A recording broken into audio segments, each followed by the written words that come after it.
कहते हैं मोहब्बत में सबसे खतरनाक होता है वो पल जब प्यार शक में बदल जाता है। दिल्ली के मजनू का टीला में एक दोपहर दो जिंदगियों की डोर सर्जिकल ब्लेड से काट दी गई। एक 22 साल की लड़की और एक 6 महीने की मासूम बच्ची। कातिल कोई पराया नहीं था, वो था जिसे कभी अपना कहा था। लेकिन क्या ये सिर्फ शक की कहानी है या फिर इस खून के पीछे छुपा है एक और कड़वा सच। ये कहानी आपको वहाँ तक ले जाएगी जहाँ रिश्ते, भरोसे और इंसानियत की सारी हदें टूट जाती हैं।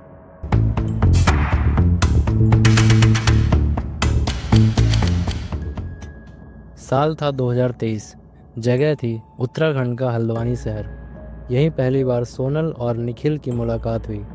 शुरुआत में दोस्ती हुई, फिर दोस्ती ने प्यार का रास्ता पकड़ लिया। दोनों का रिश्ता गहरा होने लगा और कुछ ही महीनों में वो लिविंग रिलेशनशिप में रहने लगे।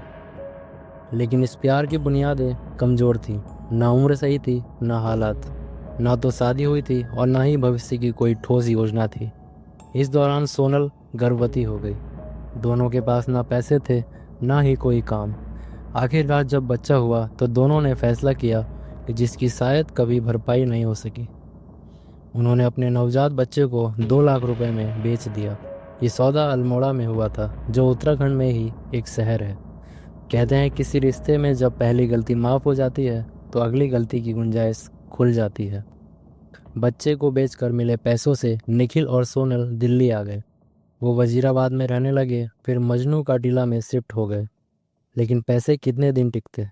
रिश्तों में पहले से दरार थी, अब उसमें शक भी शामिल हो गया। सोनल की दोस्ती रश्मि नाम की महिला से हो गई थी। रश्मि का पति दुर्गेश निखिल के भी जानने वाला था। यहीं से शुरू हुआ शक का सिलसिला। निखिल को लगता था कि सोनल और दुर्गेश के बीच कुछ चल रहा है। WhatsApp chat, call details, Nikhil को हर बात में साजिश नजर आती थी। इसी बीच सोनल फिर से प्रेग्नेंट हो गई। निखिल चाहता था कि बच्चा इस बार जन्म ले। शादी की बात भी की थी, लेकिन सोनल ने चुपचाप अबॉर्शन करवा लिया। निखिल के लिए ये चोट थी। उसे लगा कि दुर्गेश ने सोनल को मना किया होगा। उसे लगता था कि यह गर्भपात उसकी हार है। सोनल ने निखिल से दूरी बना ली थी। वो रश्मि के घर जाकर रहने लगी। निखिल सोनल को वापस लाने की कोशिश करता रहता, कभी मनाता तो कभी धमकाता। कई बार उसने सोनल को कहा कि वो उसकी निजी तस्वीरें सोशल मीडिया पर डाल देगा। सोनल डर गई थी। कहते हैं उसने एक वीडियो भी रिकॉर्ड किया था जिसमें उसने अपनी जान को खतरा बताया था। 8 जुलाई 2025 दोपहर का वक्त था। रश्मि और उसका पति दुर्गेश अपनी 5 साल की बेटी को स्कूल से लेने निकले थे। घर में सोनल थी और रश्मि की 6 महीने की बेटी यासिका भी थी। यही मौका था जिसका निखिल को इंतजार था। वो घर में घुस आया। उसके पास था एक सर्जिकल ब्लेड, वही ब्लेड जो आमतौर पर ऑपरेशन में इस्तेमाल किया जाता है। पहले उसने सोनल और बच्ची के मुंह पर टेप चिपका दी ताकि कोई आवाज़ ना निकले, फिर दोनों का गला काट दिया। सोनल की जान चली गई, लेकिन कहानी यहीं ख़त्म नहीं हुई। निखिल का गुस्सा तब भी कम नहीं हुआ। उसे लगता था कि दुर्गेश की वजह से उसका बच्चा इस दुनिया में नहीं आ सका, तो उसने दुर्गेश की बच्ची को भी मार डाला। हत्या के बाद निखिल अपने घर गया, आत्महत्या की कोशिश की लेकिन बच गया। इसके बाद वो दिल्ली से भाग निकला। पुरानी दिल्ली स्टेशन से बरेली गया और उसके बाद फिर हल्द्वानी शहर।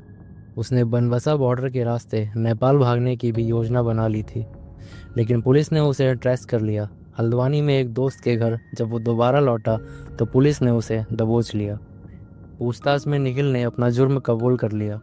उसने बताया कि वो सोनल से बेहद नाराज़ था। उसे लगता था कि सोनल ने दुर्गेश के कहने पर अबॉर्शन करवाया।